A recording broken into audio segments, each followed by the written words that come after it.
Railway സ്റ്റേഷനുകളുടെ മുഖം മിനുക്കി മുന്നേറുന്ന Palakkad railway ഡിവിഷനിലൂടെയുള്ള ട്രെയിനുകളുടെയും സ്ഥിതി വ്യത്യസ്തമല്ല. ഒരു ട്രെയിനിലും കൃത്യമായ ശുചീകരണ പ്രവൃത്തി നടത്തുന്നില്ലെന്നും AC കോച്ചുകൾക്ക് നൽകുന്ന പരിഗണന മറ്റു കോച്ചുകൾ ശുചീകരിക്കുന്നതിന് റെയിൽവേ നൽകുന്നില്ലെന്നും യാത്രക്കാർ പരാതിപ്പെടുകയാണ്. സുരക്ഷ ഉറപ്പുവരുത്തണമെന്നാവശ്യപ്പെട്ട് നിരവധി പരാതികൾ നൽകിയിട്ടും നാളിതുവരെ നടപടിയൊന്നുമില്ലെന്നാണ് പാലക്കാട്ടെ യാത്രക്കാർ പറയുന്നത്.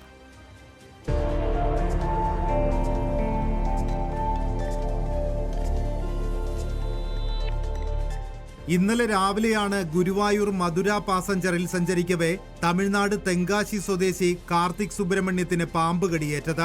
കോട്ടയം മെഡിക്കൽ കോളേജ് ആശുപത്രിയിൽ ചികിത്സയിൽ കഴിയുന്ന കാർത്തിക്കിനുണ്ടായ അനുഭവം പുറത്തു വന്നതോടെയാണ് റെയിൽവേയിലെ ശുചിത്വമില്ലായ്മയ്ക്കെതിരെ കൂടുതൽ പേർ രംഗത്തെത്തിയത്. ട്രെയിനുകളിലെ ശുചീകരണ പ്രവർത്തികൾ നടത്താൻ കരാറെടുത്തിട്ടുള്ള സ്വകാര്യ ഏജൻസികൾ ശുചീകരണം കൃത്യമായ ഇടവേളകളിൽ ചെയ്യാറില്ലെന്ന് confederation of India rail users association ഭാരവാഹികൾ പറയുന്നു. കരാർ പ്രകാരമുള്ള തൊഴിലാളികളെ നിയമിക്കാതെ ഏജൻസികൾ ലാഭമുണ്ടാക്കാൻ ശ്രമിക്കുന്നത് യാത്രക്കാരുടെ സുരക്ഷയ്ക്ക് ഭീഷണിയാണെന്നും സംഘടനാ ഭാരവാഹികൾ റിപ്പോർട്ടറിനോട് പറഞ്ഞു.